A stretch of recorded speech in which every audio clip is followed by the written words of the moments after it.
My name is Laura Max Rose, and I have two girls and two very full hands. Parenting is one of the most intense, rewarding, and all-consuming adventures I've ever been on. And wherever you are in your journey, you're not alone. This podcast is where I ask all of my parenting questions and share the answers I find with you. We're all in this together, and I'm so glad you're here. Sit back, relax. You're listening to Look Ma No Hands. Welcome back to Look Ma No Hands. It's been a minute, hasn't it? I am your host, Laura Max Rose, and I'm so thrilled to be joining you wherever you are today. My guest today, Bleemy Heller, also known as Unconditional Parenting on Instagram. If you follow her, if you don't, I highly recommend it, is a very special person, and I am so grateful to be able to share her wisdom with you today. She is a parenting coach, a child advocate, and so much more. And before I let you hear directly from Bleemy, I want to tell you what I personally love about her and the ways that she has just totally permeated my life as a parent.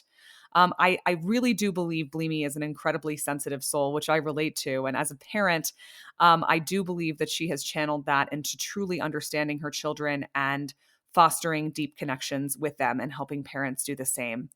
One thing I notice about all the parenting people that I follow on Instagram, which is sort of part of the game when you're a parent and a podcast host who talks about parenting all the time, is that there's a lot of good guidance out there. There's also a lot of not so good guidance out there.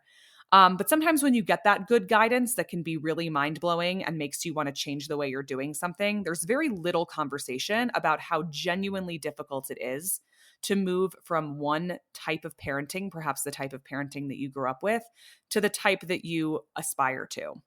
And we don't talk about that process very much. So a lot of us, and I speak very much for myself, end up getting this information. Oh my goodness, okay, I want to foster more connection with my child. I don't want to threaten him or her as often.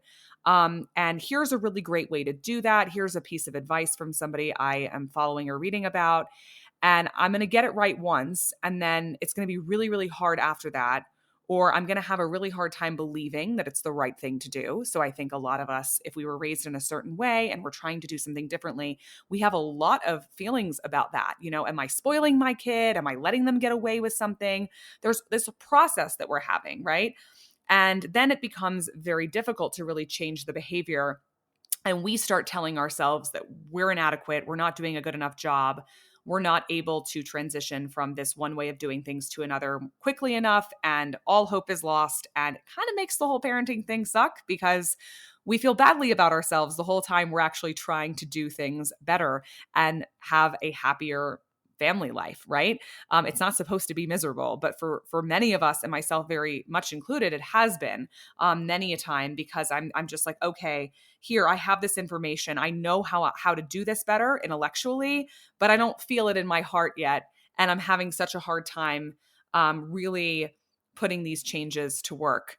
What Bleemy does is she really discusses that process, and she's very candid about her own parenting journey. She'll talk about how in raising her children, you know, she started off doing things one way. There were a lot of threats being made, or she'll discuss that, the way that she was doing things, and then transitioning to the way that she's doing them now, being a process that really took her years.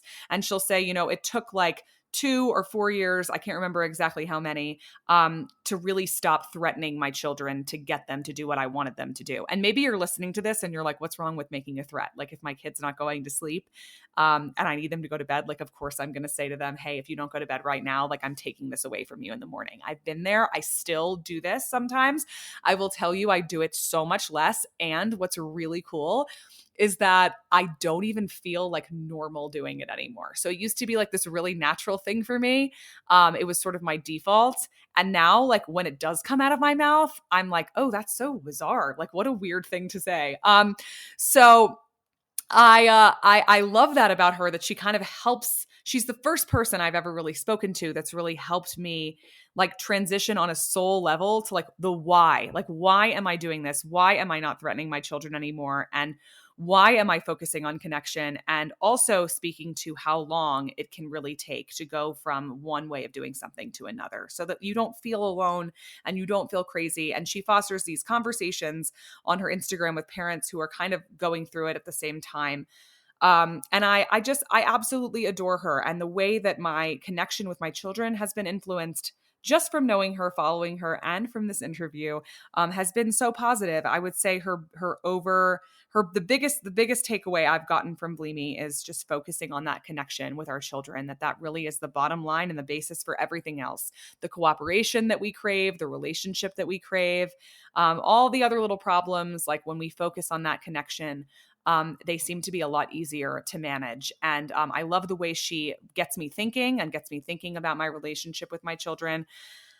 I also asked her a question on this podcast, which blew my mind. Her answer blew my mind. I asked her what parents come to her about the most often. And she said, well, they come to me about their integrity children, as though I was supposed to know what that was. And I said, well, I'm sorry, I don't know what an integrity child is. And she said, well, there are integrity children and there are harmony children. And the parents of integrity children are the ones that I speak to the most often. So I'm not going to tell you what an integrity child is and what a harmony child is. If you don't already know, I want you to listen to this interview, hear what she has to say, let your mind be blown. And thank you again, Bleemy, for coming on the show. Thank you all for listening. Here's Bleemy Heller. I am so thrilled to be joined today by someone I have followed so avidly on Instagram since I discovered her account 1 month ago. You know, those people you just wish you could talk to in real life. One of the coolest parts of doing this is that I actually get to. So welcome to the show, Bleemy Heller, the founder and starter of the account Unconditional Parenting, which many of you are probably following on Instagram. Welcome to the show. Thank you so much for having me. It truly is such a great position that you're in, where you get to actually speak to all these people that you admire from afar, or you're interested in hearing more about them. Well, I love understanding people's stories and where they're coming from. And Instagram, as we know, only gives us just a small piece of that.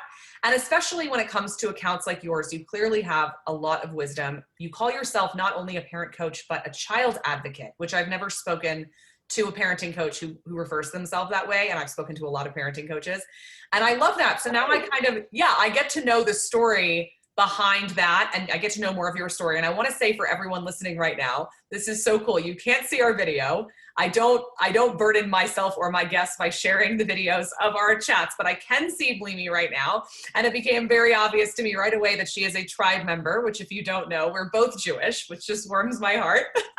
And immediately feel this just total connection with her because of that. So I'm going to kind of ask her about her life experience and how that shaped the way that she raises her children. She's the parent to 2 girls. And I always know intuitively that when somebody is like you, when somebody shares guidance, like I'm just going to read some of what you posted this morning. In the moments when we are desperately trying to gain our child's cooperation, we tend to only focus on what we need from our child and forget about what our child might need from us. However, considering our children's needs is not only important, it's also the path to cooperation. I don't believe anybody comes up with that because they woke up one day and decided, I'm going to be a really great parent today. I think we come up with those things because we've had our own experiences and we want to do things differently with our own children. So I want to start this interview by asking you what motivated you to become a parenting coach and a child advocate in your own experiences. So it wasn't, I always wanted to be a good parent, right? But then when I started being a parent, I honestly just repeated what my parents did, a lot of what they did, not everything. And I kind of was heading down the same path, even though I didn't want to, which just shows how strong our conditioning is, and how strong. It doesn't matter if you don't want to. It doesn't matter that you don't want to. I knew it's the experience that I had. That's why I often talk about how much the experience that our children have really informs so much of who they are and what they do, all of us really. And so not so much what we're told, Right. Anyway, and I headed down this path, and really I was struggling with my oldest child. And that's really what led me down this path of so I always knew I wanted this but really led me down a path of information about attachment and relationship and child development. I started, when she was around 4 years old, my oldest, that's when I sort of started, meaning when I was a child, it was much more instinctual. And I was like, I want to be this kind of parent. Whereas when I became a parent and started heading down this path, it was much more intentional and much more information based and much more, right? So I had a lot more information really than I had when I started, and I really started devouring that information. It kind of became an obsession, really. really, I that's totally get it. what it was, a total obsession. I totally get it. I can't even tell you how many books I've read and how many lectures I've listened to on the topic. And it really, really, it spoke to my inner child, right? It was like, yes, this is what I've been looking for. And that really helped me then start really integrating that. And that's really what led me to eventually sharing it with other parents as well. It really was a natural outgrowth of that. Well, I want to talk about how in the beginning, you know, you wanted something different, but it was pretty much impossible for you not to repeat what had been done to you. And I just want to speak to that because I think so many of us in so many areas of our lives, we want to do something differently, but we're stuck because of things that are really outside of our control. And often what we need is other people, a therapist, a group, whatever it is, but doing it alone is like next to impossible. So if that's you, listen. Yeah, I've definitely gone to therapy. And yeah. I still continue to go. Yeah, 100%. Yeah. There's no way. I needed to do inner work. Yes. I still need to continue to do it. Doing it by yourself with a book is not really, but what I love about what you just said is that your children, I mean, you didn't do all this work like before they were born. This was something that you figured out when your oldest was 4 or so, or? Correct, exactly. Maybe instinctively, intuitively, I didn't want to do certain things, but yes, when I really, really, really headed down this path or started really doing this stuff was only once my oldest was 4. I think we have this idea because there's so much quote research out there about, I watched something on Oprah the other day about like how the first 2 months of a baby's life are like the most important. And I'm like, well, I don't even remember. I don't even remember the first 2 months of Zelda's life. Like, hope I didn't screw that up. And so a lot of it is kind of like setting us up for like feeling like we're going to fail even if we decide to start right now, and 4 is still so young. So I think I would love to hear about, as you sort of began to evolve and change, did you notice these changes in your children? Do you feel like it's never really too late? Absolutely, by the way. And I work with clients who have started this when their children were teenagers. Literally, I just had a client reach out to me the other day. Her oldest is, I believe he's 15, and she started 2 years ago. And it's been an uphill battle. I'm not going to lie. It's definitely been hard for her because she has to shift everything when he's used to a certain pattern. He's used to things being a certain way, and now everything's shifting, and she has to also regain his trust and all that. But she's seeing those moments where he trusts her and he shares things with her. And so she actually sent me a message saying, like, thanks for believing in me and allowing me to believe in myself that this is actually possible. It was so heartwarming. I actually cried. And she said she was crying as well. But it's really, really never too late. And this really ties into your question that you asked earlier about, the perfectionism, and did I feel that shame as well? When I first started out, I was absolutely a perfectionist. It was like, I need to do this right or else I'm going to damage my kids forever. And even though I started once my daughter was 4, I did constantly look back and like, I can't believe I did that. And I can't believe I did that. And anytime I made a mistake, I felt so terrible that I actually gave up. I was like, I'm done. I'm not doing this way of parenting anymore. It's a failure. I'm messing this up anyway. I did a lot of that. But then it would take only a few days where I'd be like, no, I actually really want this for my child, so I'm going to continue. And then slowly I started having much more compassion for myself as a parent. It's very interesting. I noticed that the more compassion I started having for my parents, the more compassion I started having for myself as a parent. So it was kind of like what do you think? There is such a direct correlation. That is so true. Like the more compassion you had for your own parents, the more you had for yourself. Like until we forgive to whatever degree we are capable of doing, it is impossible to give ourselves the slack that we need in order to. Correct. It was almost like I was beating myself up. Kind of like I was in a way, like every time I made a parenting mistake and I did something that my parents did to me, I was kind of beating myself up the same way I'd want to beat them up. You know what I mean? Kind of like that anger that was coming out. And as soon as I started being more compassionate with them and understanding, that they're humans and they tried their best and this is what they knew and all that, then it automatically transferred to myself as well, where I'd make a mistake and I'd be like, you're human, you're trying your best, and then I started focusing much less on perfection and much more on growth and progress. Whatever time you need or whatever way you need to process whatever type of childhood you're trying to recover from, that is completely yours and you are on your own timeline. And that there is absolutely, for me, there just became like this sort of turning point. Like I'm either going to let this go and let myself be a human being, or I'm going to continue trying to be this perfect parent that, I'm driving myself completely insane. And I I felt like some of my interviews here were actually motivated by that. And so I've taken this sort of break recently, which for me has been this reset. Like I can no longer operate from this perspective of I have to get this perfectly right. Like that's just not where I'm coming from anymore. Yeah, and I've realized that there's no way I'm going to get it perfectly right. I've become so much more comfortable with my humanness, Yes. meaning I'm going to try my best and I'm really going to respect my children. I'm not letting myself off the hook. At Yeah. the same time, I realize that I'm human. I have blind spots. I make mistakes, and that there's no way I'm going to do this perfectly. And my children will likely have complaints, but Yeah. to me, I'm okay with that. For me, my focus is much more on that. When they actually have those complaints, I will listen and I Yes. will be there and I will hold space rather than getting all offended and being like, I didn't do that, or how can you say that to me, or you're hurting my feelings. I can actually hold space and be like, did I actually do that to you? Wow. And really, because I know that that's extremely healing. And of course, so yeah, I kind of have like a more, I guess, holistic view of it, rather than kind of seeing it as like it has to be, extremely this way, or extremely perfect. Well, that was like an aha moment for me too, was that my children are going to have their own experiences in this world that I have absolutely no control over. People are going to be mean to them at school. Something's going to happen. They're going to get a boo-boo. They're going to have an accident. And I have no control over that, but I do have control over how I react. And on top of that, I'm going to be one of those things. I'm not going to be perfect. I'm not going to be absolutely everything that they need. But when they do have a problem, what I can do, what I can control is that I can listen. I can be someone they can talk to about it. Correct, exactly. And that's really in my course and in everything that I talk about. I speak about the relationship, the attachment being the most important thing. And that's it. What you were discussing before with your own children, when you mess up, you're like, well, the bigger picture is different. The framework is different than it was with my parents. Same thing. It's okay. I'll definitely make little mistakes, or big ones sometimes. But the thing is, the framework is different. The relationship is one that is much more trusting, much more connected, respectful, right? All that, and that doesn't change. I love what you say about respect. And I also love what you say about the parent-child relationship as far as the dynamic. You talk about how it is not a peer relationship. The parent is the nurturer and the guide, and the children is the recipient of that nurturing. I want you to elaborate on that. I get that on a visceral level.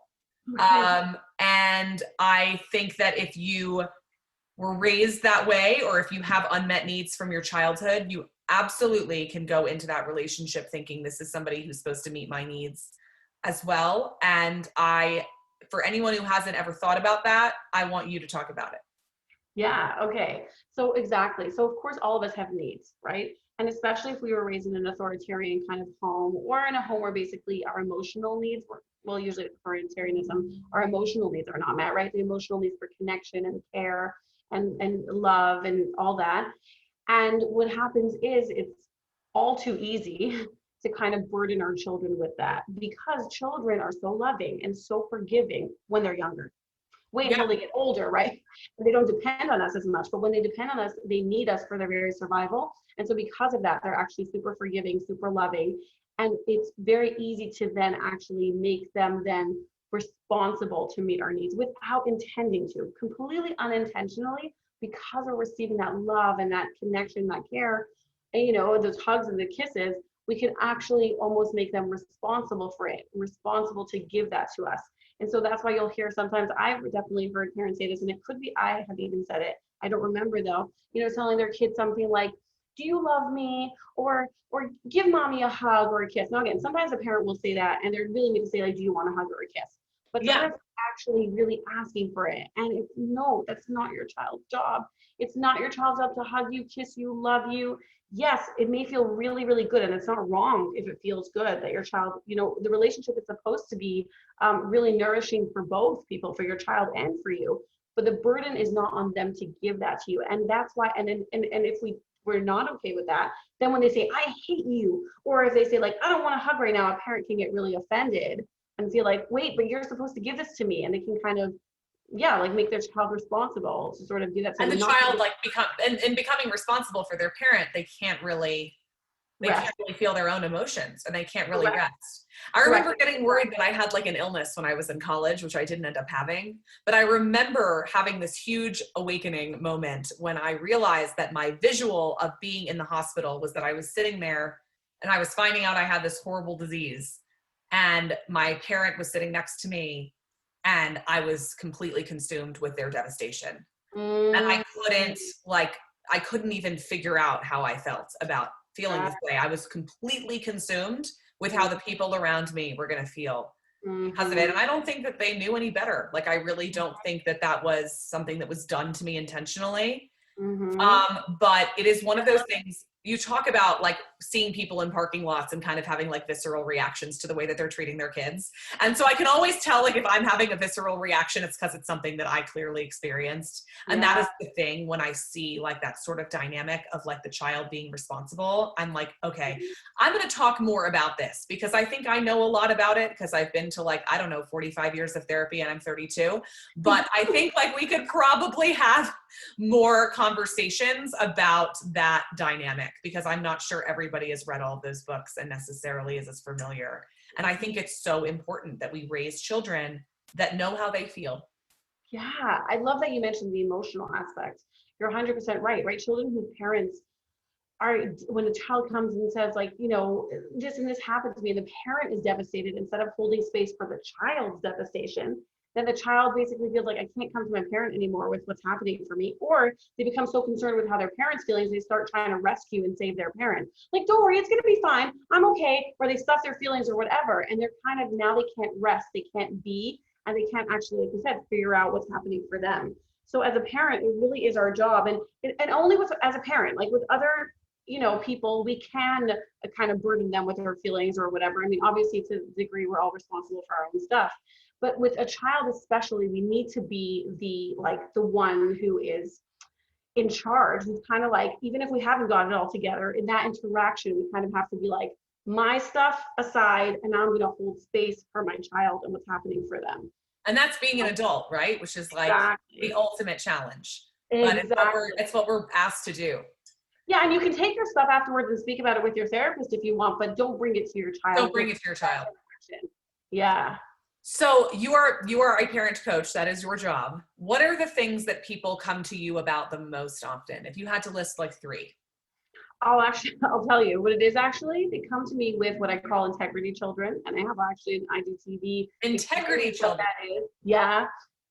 If you want, I can actually briefly explain the difference between I compartmentalize. I mean, it's not my own theory, but children who basically fall on two opposite ends of the spectrum, we call integrity children and harmony children. So I don't define it by symptoms. I define it much more by what's actually happening inside for them, or what's really like their driving motivation.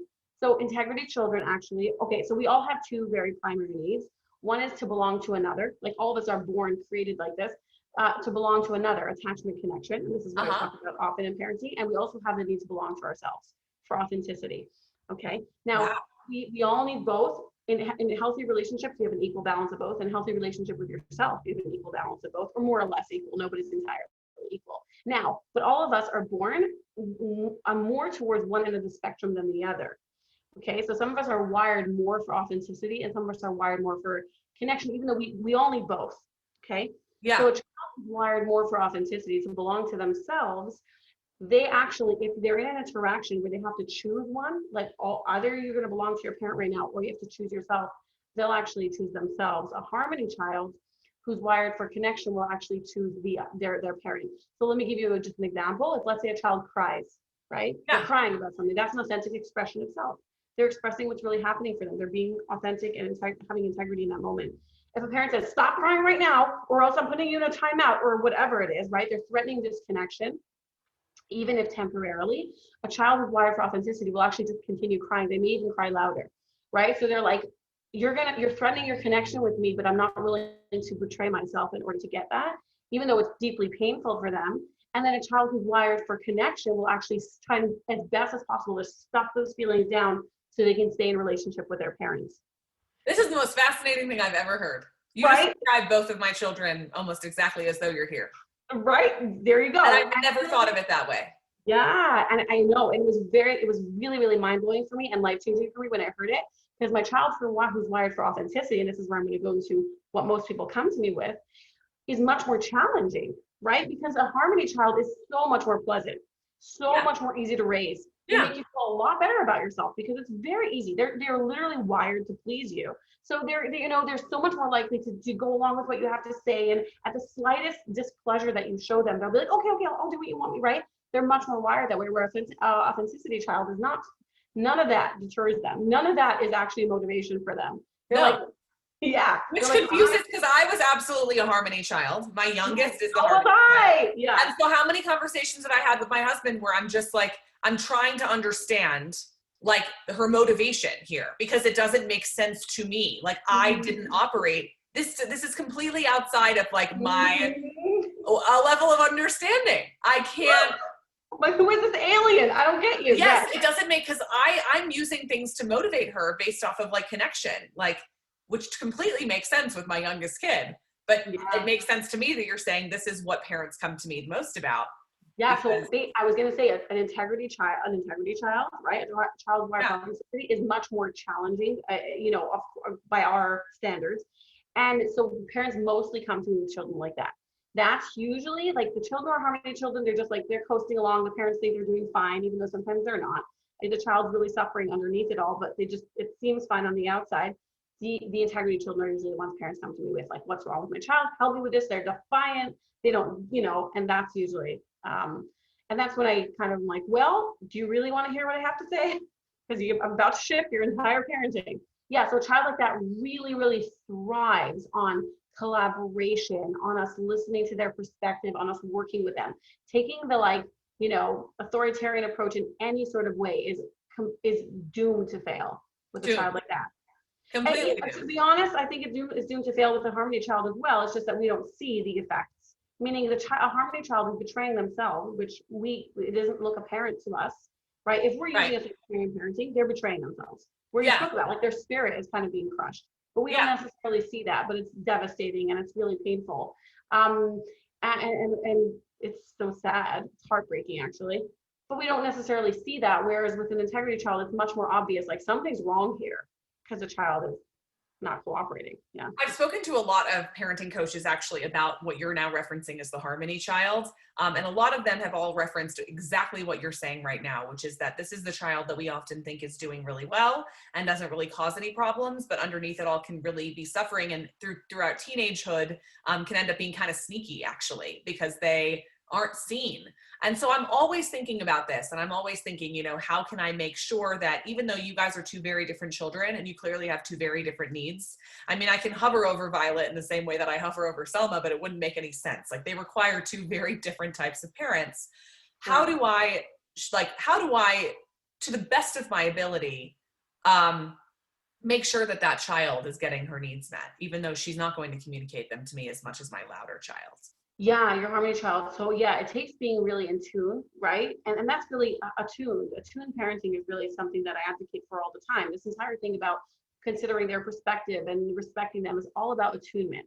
So of course, attunement, not to perfection, not to perfectionist degree, but attunement is just, you know, really becoming, anytime we're in relationship with somebody, right? When we feel connected and close to them, we naturally try to attune to them. Like, what's happening for you now? What's going on for you? And asking questions and kind of really noticing all the little things that might be going on for them.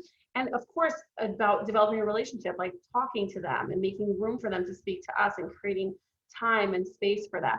But it definitely takes a little bit more. Like I always feel like I have an integrity child, I don't have a child, one of each, right?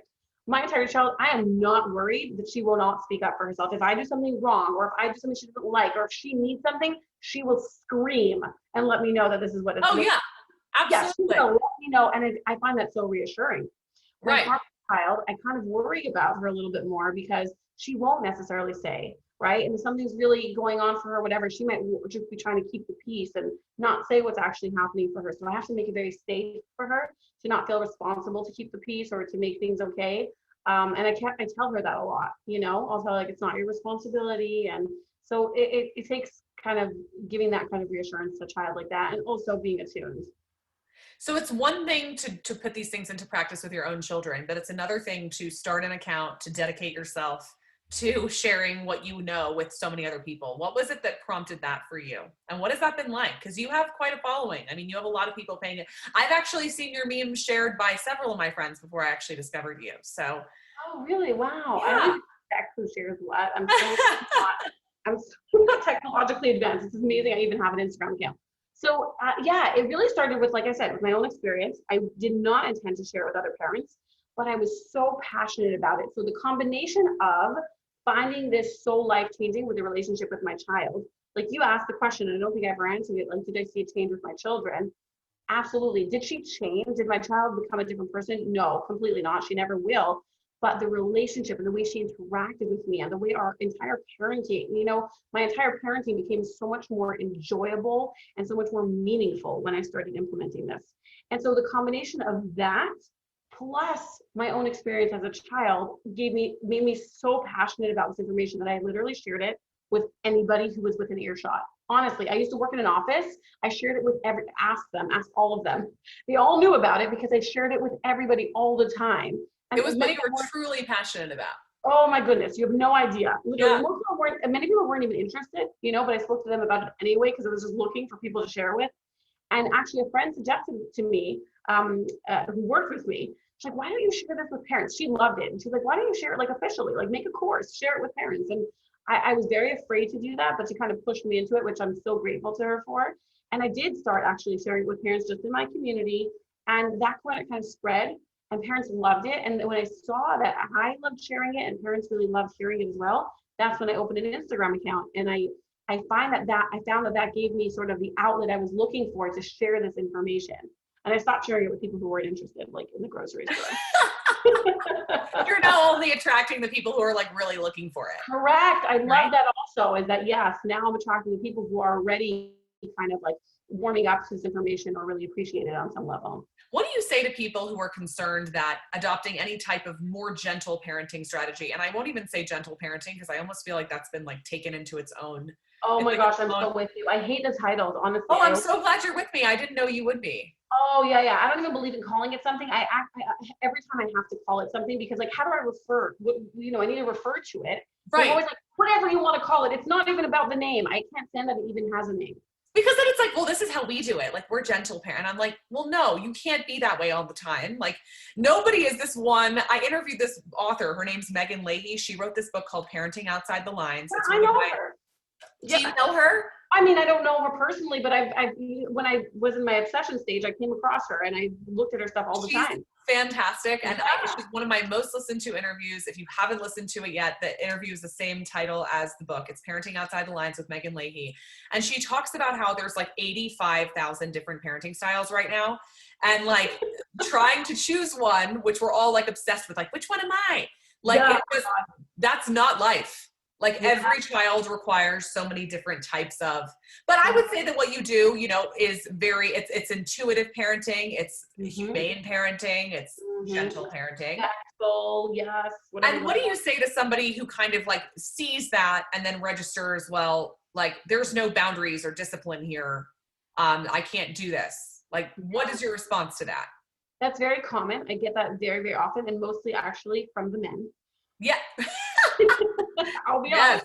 Totally. Yes, I get that very, very often. Yeah. And that really speaks to, I think, the nature of men and women and how we're different, but that's a whole separate conversation. And the way we're conditioned and all that. But yes, to be honest, when I first started out, when I kind of came across this information, I didn't hear any talk about boundaries. It was all like the connection, the relationship. And while all of it really spoke to me, I was like, nobody is telling me how to discipline my child. It could be maddening when you're only hearing about that. Yeah. I find that people who come to me say the same thing. They're like, nobody's telling me that. I was like, everyone's saying, don't punish, and your children, don't worry. There are boundaries, and they're not running amok. And I was like, how are you doing that though? And I realized, and this is what I realized after, reading this information for a while, that I was operating off of my old paradigm. I was operating off the paradigm of like children need to be punished in order to learn. They need to have a consequence. Boundaries need to be enforced through, threats or, I couldn't see it differently. And I was like, no one's saying anything around that. So how do you even set boundaries? What I didn't realize is that it's an entirely different perspective where we set boundaries through connection, through collaboration. It's so different that it's almost impossible to understand it unless you actually immerse yourself in it. That's why when people ask me, like, come to I can try as best as possible to explain it to you, but come to my course. And most people who do actually get a much better understanding. And of course, if you actually practice it and you see what it really looks like, then of course you also do. So there are definitely boundaries. Of course, children need limits. We need to keep them safe. We need to, again, we don't need to, be authoritarian about our boundaries. It's not like I get to decide everything. I think that's the thing is sometimes parents overstep their, you know, their boundaries, where they tell their children, you know, they just what to do about everything, when really it's not their place or it's not their role at all as a parent. So of course we keep ourselves in check, but we do it a lot through relationship, through being assertive, and really a lot of it does boil down to the relationship. So when a child really trusts you, when they feel like you hear them and you respect them, they're much more likely to then brush their teeth when you say, oh, it's time to brush your teeth, because it doesn't feel like, wait, you're encroaching on my autonomy right now and you're actually just being bossy. It doesn't feel like that to them because you're doing it very differently. And they're like, okay, we'll brush our teeth. Now, it's very hard for a parent to understand that if the entire approach they've been taking up until this point is brush your teeth or else. Right? That's what I used to do. Yeah. Everything was or else. I was constantly taking away the iPad or threatening to. You know, so yeah, that was my entire parenting strategy. You know, which I think a lot of parents it is, not because they mean to, and some people, parents even feel bad doing that. They just don't know any different. It's like, how do I get you to how do I control this person? Like, and it's kind of from this place of I need to control this person. And whenever I'm coming from that place more, things really hit a fan, if you will. You know, it doesn't go as well. But I love that. And it's a gradual process. It's a gradual process. Yes. Like, I love that you mentioned that. It is gradual. Exactly. It's not like you one day shift out of that. You should know I continued, even though once I started implementing this in my home, like really, I loved it. And it took me 2 years. Yeah. Threatening. It really did. Like I would threaten just when it came naturally to me. And I also didn't have other tools. And slowly, when I started really building up that relationship and understanding how to collaborate, slowly then I stopped. And since then I don't use threats. It's not even a thing that I do. Well, talk to me about collaboration, because you said that one of your daughters said to you, like, Mommy, I thought we were working together. How does that, I mean, how do we collaborate with such a young child? What does that really look like? Yeah, so I collaborate with my children a ton. That's actually one of my favorite things to do. So the thing is that you can do it really, again, you don't necessarily have to do it with such a young child. I believe that when a child is like under 5 or something like that, then it helps a lot of times to just have very clear boundaries and be like, this is what we're doing, and kind of, you know, move forward with it and take the steps you need to do to enforce it. And I talk about how to do that as well. Play is actually a great way to do it with younger children. But when they get older and they start understanding how to negotiate and how to really consider your needs and their needs, right? So at 5, that's when children start being able to do that much more and have empathy and understand another person's perspective. I'll sit down. Let's say we're struggling to get something done, right? And they're like, I don't want to. And so I'll sit down. I'll say, okay, well, let's talk about it. Let's figure this out. And I'll say, like, what's hard for you? Like, why don't you want to do this? What's happening for you? And they'll share what's happening for them. And then I'll share my perspective. I'll say, okay, and let me explain to you what my concern is with this and then my child hears that and we brainstorm. We're like, okay, considering this concern, let's say you need to brush your teeth, right? Let's say this is an example. Yeah. Okay, let's say it's like you need to brush your teeth. My child's like, I hate the way it feels, and I hate the taste of the toothpaste, and also I don't like, right? So then we actually take both of those and we brainstorm together. And I find that it's not necessarily that we think of the most amazing ideas that like, oh, they're rocket science, you know, like it's more that you've taken the time to work with them. And because they've actually come up with it with you, they're so much more likely. It's just the key to cooperation, honestly. Then they're just like, okay, like we'll do, okay, even if they don't love it, even if they don't whatever, they're so much more likely to do it. What if we go to the store tomorrow and pick out a different color toothpaste? Do you want to help me? Do you want to have blue or green? Correct. Well, here's the thing. Tonight we have to make sure our teeth are clean. So how are we going to do that since you don't like the toothpaste that we have? Could we use it this one night and then tomorrow we'll pick one, you know, whatever it is. It's very counterintuitive, I think, if you were raised in any type of authoritarian style, which I don't know if anybody was talking about this in the 80s, but I mean, I think it was pretty limited, you know? Yeah, I actually had one friend whose mother used to do this with her. Really? Yes. I was so jealous of her. And also looked up to her mother a lot. Like I was like, I want to be that kind of mother. She very much worked with her kid. Like to me, it was shocking almost. Like I almost was like, oh my God, she's like not even treating her like her daughter. Like she treats her like an equal. It was a little bit, for me, being raised in like, you know, authoritism, like you're the child, you listen to me. It was almost like, is she even doing something okay? Like it kind of felt a little bit weird to me. But yeah, she definitely would collaborate with her child, and she very much was still a parental figure. And what's amazing to me is that she had so much more respect for her mother than any of us did for our parents. That's such a beautiful thing to hear and remember. Do you remember how old you were when you had that? I was a teenager. She was a teenager. You were a teenager. Yeah. So you can interact with teenagers respectfully. I haven't been there yet, so I don't feel like I don't either have a teenager yet. It's coming up very soon, but I don't have. But I speak to a lot of parents who do this, who do have teenagers. Yeah, but she was a teenager at the time. Yeah, and it was so fascinating. Everything just, it's so interesting looking back and seeing just so many ways in which she was different because of it. You know, like we Yeah. would all go out and decide to do something really unsafe. You know, Yeah. like, Yeah. and she was the only one who actually was much more like, wait, maybe we shouldn't do this. Maybe this isn't so safe, or maybe, right. So she was so much more in touch with, like, for us, it was like, oh, we can't do this. Let's just do it. Whereas with She her, was it so much wasn't. more in touch with how she actually felt. Yes, exactly. Her, like I say, her moral compass or her internal feedback system. You know, I That is think so that, beautiful. yeah, I think that when we parent in this kind of way, it really helps children develop a very, very good internal feedback system, a very good system of recognizing, like, do I like the way this feels? Do I like doing this? Do I not do I not? Because we focus much less on us giving that feedback and much more on tuning into their feedback. You Oh, know? that's so beautiful. I love it. Oh, I love Yeah. it. I want to go through some of the posts on your Instagram really quickly before we wrap up that I have just been really struck by, that I would love to hear you elaborate on since I have you here. I'm so lucky.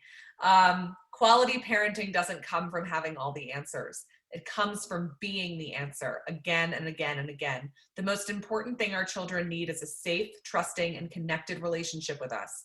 Therein lies the magic of effective parenting in the short and long term. So tell us a little bit more about what you mean.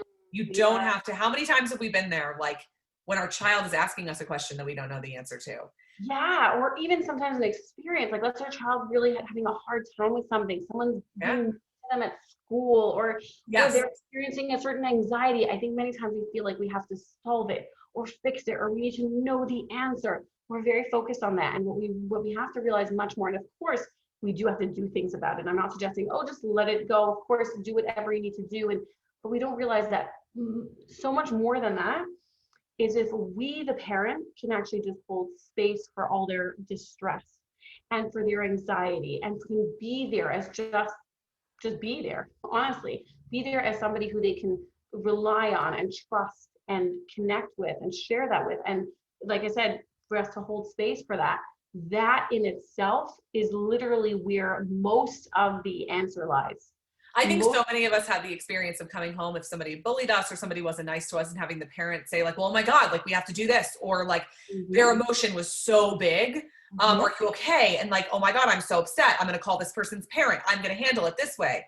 My therapist actually told me that her 13-year-old daughter came to her recently and thanked her for not being the mom that always called the other kids' parents over every little thing, because it's helped her so much in her relationships today, that she really gave her the strength and like the tools to work these types of things out. And of course there are absolute exceptions to that, but that we can just be this space, like the friend that we would want to have. You know, your friend that you call doesn't give you like a ton of advice and tell you what to do and freak out, right? The people you feel safe with can hear you. Correct. And there's something about the parent. I mean, this is about, goes back to attachment theory. There's something about when you're attached to another person, you have that very strong, deep connection. That in itself is actually healing and really buffers any pain that you might have. They have tons of studies on this, by the way. People going through, really MRIs or really painful things, and if they have even a spouse who they're attached to holding their hand, they show that the pain centers in the brain are literally decreased. So they literally experience less pain. So that's what we mean. The relationship actually is a buffer against anything that's happening really outside of it. It's really, really so much more powerful than we think it is. A relationship is a buffer against anything that's happening outside of it. That is so beautiful. I'm going to remember that. That is amazing. I love it. I'm going to read you a couple more.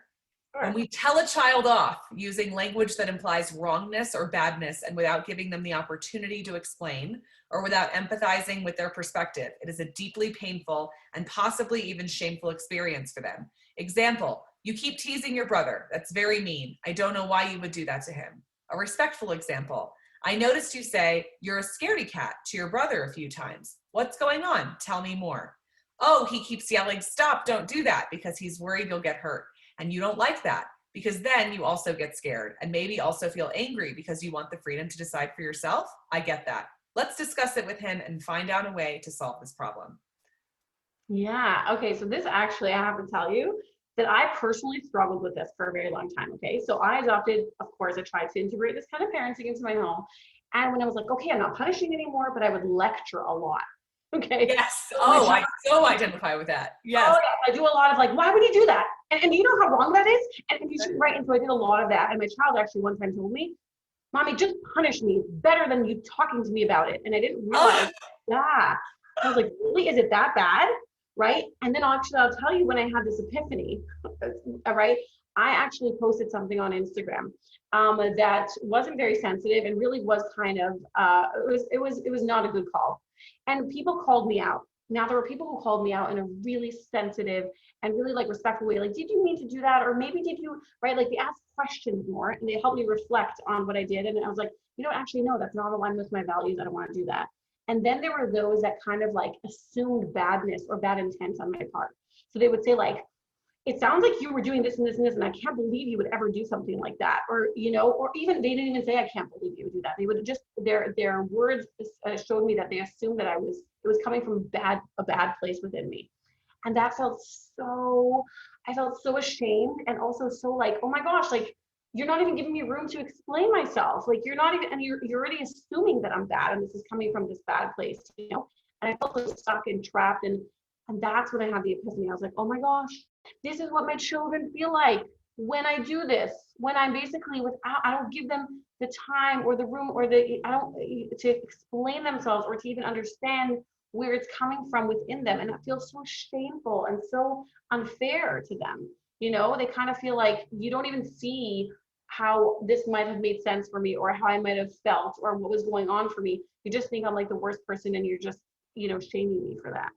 Well, here's my epiphany listening to you share that story is we could learn so much from that as far as the way that we interact with each other on social media. People who make quote like mistakes and then are totally shamed by their audience. How can we change the way that we interact with each other as adults? And B, we probably do interact the way that we do on social media as 30 or 40 somethings, full grown adults, because of the way we were raised, because of that sort of shame dynamic. That's what was done to us when we made a mistake. Mistakes are unacceptable, right? We were canceled in essence as children. So of course we're going, I mean, I see that playing out. Like we're going to do that to other people because there are things that are absolutely intolerable. And yet these same people who are like totally awake as far as parenting, like they're going to be following you on Instagram, they're going to be raising their children in this way, weren't raised that way, and thus the way we interact with each other can be really defeating. So I just love that, and that was why I wanted to share it. I'm going to ask you about one more. And then one thing, I find it so, based off of what you just said, I find it so fascinating how we can almost have like different parts of us. Like we can have a part of ourselves that's so compassionate and understanding when it comes to our children, but suddenly we lose that with other people, you know. And I find that even with myself, like I have to integrate this with everybody, not just with my children or not just with, right? It's like, I kind of have to extend this to everybody. Yes. It's not just with our children. Exactly. And we interact with other people the way that we were raised, the way that we like it reveals our programming, the way that we talk to and interact with other people. No matter which way you slice it, parenting is a struggle. However, with coercion and punishment, the struggle ends up being more and more disconnecting. And over time, with respect and collaboration, the struggle of remaining conscious and regulated ends up being more and more connecting over time. The question is, which struggle will we choose? I think we've talked a lot about this in this podcast, so I thought it would be a great way to wrap up. But what you're saying is basically that this is really effing hard, right? It is. Yeah. Parenting is, I think it's literally the hardest thing I've ever done. It's like choose your heart. Hard. Sometimes I equate like going down the controlling route and like yelling and getting really upset with like going on a bender. Like I'm sort of like deciding, but Bleemy is laughing at me right now. You can't hear it, but she's making a face. She's not like letting me sit here and deal with this myself. But like, it's like I'm going out, I'm gonna like smoke a bunch of cigarettes and drink a bunch of alcohol, even though like I know I'm gonna wake up and feel like shit tomorrow because I'm just so pissed. Yes. Yeah, I'm so pissed. Yes, definitely. There are times when I do that. I literally just like, I'm done. I'm like, that's it. I don't care anymore. Yeah, I'm done. And like, that's the hard that I'm picking in that moment. And then there's the other hard, which is very hard, but I don't have a hangover the next day. Yeah. By the way, this was inspired by, I don't know how to pronounce his name exactly, but I think it's Vivek or Vivek Patel. Yeah. He's actually on Instagram, but it was inspired by him. I heard him speak, and it really resonated. So I decided to make it into a post. But it's so true. Like, it's a struggle either way. It really is a struggle. Trust me, I've done both ways. Yeah. The thing is, like, exactly, over time, when you use control and coercion, that authoritarianism, we all know it's very disconnecting over time. It literally just makes the relationship with your child, it literally creates more and more and more disconnection, to the point where then they become an adult and there's really a lot of hurt and, just damage and a lot of things that was left in its wake. And also just disconnection. Like, even once they're teenagers, sometimes it's really hard to even have that relationship with them. And then with conscious and respectful parenting, it is really hard. It's really hard to, like, rein in your impulses and to be conscious and to recognize what you're doing. But over time, it only becomes more and more connecting. Like, the relationship develops more and more, and it just, the reward for that is incredible, right? And you end up having that, and doing everything that you really wanted to do, and having that relationship that you really wanted to have. I have parents reach out to me all the time saying, like, I want that relationship that you keep kind of like talking about, portraying. But as soon as I start explaining how to get there, they're like, seriously, it's that hard? Yeah. All that? No. Yes, it is a lot of work. Yeah. So it is a lot. But the thing is that it's work anyway. That's the thing. It really is work. That is so true. It is work anyway. Yeah. So that is so true. The time, what are you going to do with, like, that work? Where are you going to focus that, Well, I'm so grateful, like, on behalf of the planet, that you're